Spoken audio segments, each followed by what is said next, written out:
కొన్ని వేల సంవత్సరాల ప్రాచీనతను కలిగిన అయోధ్య అన్ని నగరాలతో పాటు ఎందుకు పురోభివృద్ధి సాధించలేకపోయింది?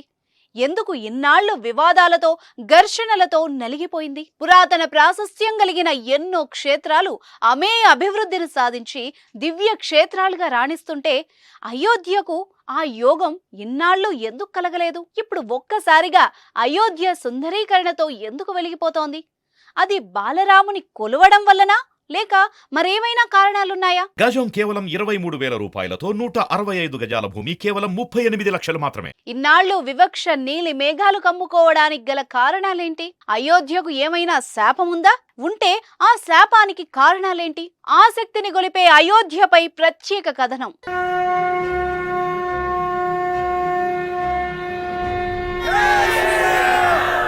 అయోధ్య అంటేనే ధర్మ పాలనకు నెలవు. దేశంలోని అతి పురాతనమైన నగరాలలో ఒకటిగా వాసికెక్కిన దివ్య క్షేత్రం. ఆ వైకుంఠవాసుడు శ్రీరామచంద్రునిగా మానవ రూపంలో అవతరించిన పుణ్య భూమి.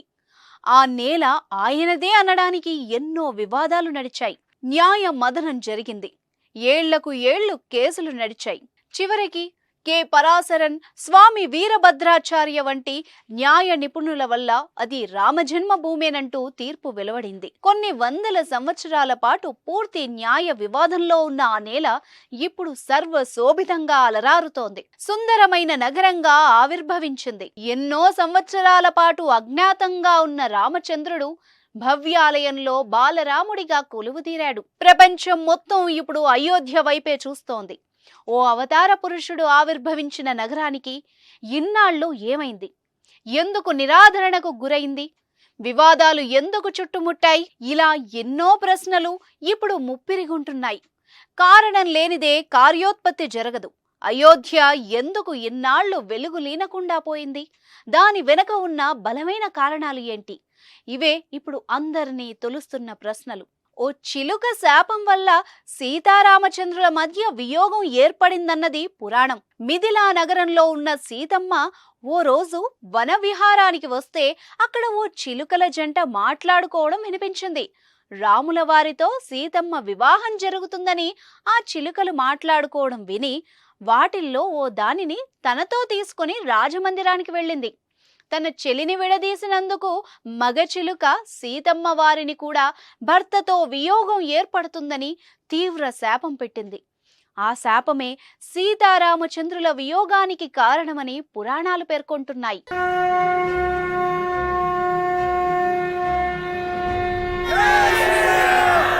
అయితే అయోధ్య నగరాన్ని ఎవరు శపించారు? ఎందుకు ఇన్నాళ్లు కళావిహీనంగా ఉందన్నది ప్రశ్న. దీనికి ఓ కథనం ఉంది. కైకేయి తన వరం గురించి దశరథ మహారాజుకు వివరించాక రాముడు అరణ్యవాసానికి బయలుదేరాడు. అయితే తనతో పాటు బయలుదేరిన సీతమ్మ వారిని అరణ్యవాసం వద్దు, అయోధ్యలోనే ఉండాలని రామచంద్రుడు సూచించినా పతితోనే తన పయనం అంటూ ఆ కోదండరామునితో కలిసే జానకీమాత అడుగులు వేసింది.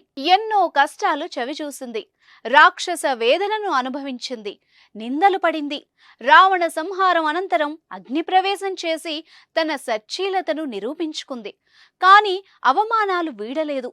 వాటన్నింటినీ దిగమింగుకొని వాల్మీకి మహర్షి ఆశ్రయం పొందింది. దుఃఖభారంతో అయోధ్యను వీడుతూ ఆ లోకమాత ఎంతో పరితపించింది. ఆ వియోగ భారం, ఆ శోక పరితాపమే అయోధ్యకు శాపంగా మారినట్టు చెబుతారు.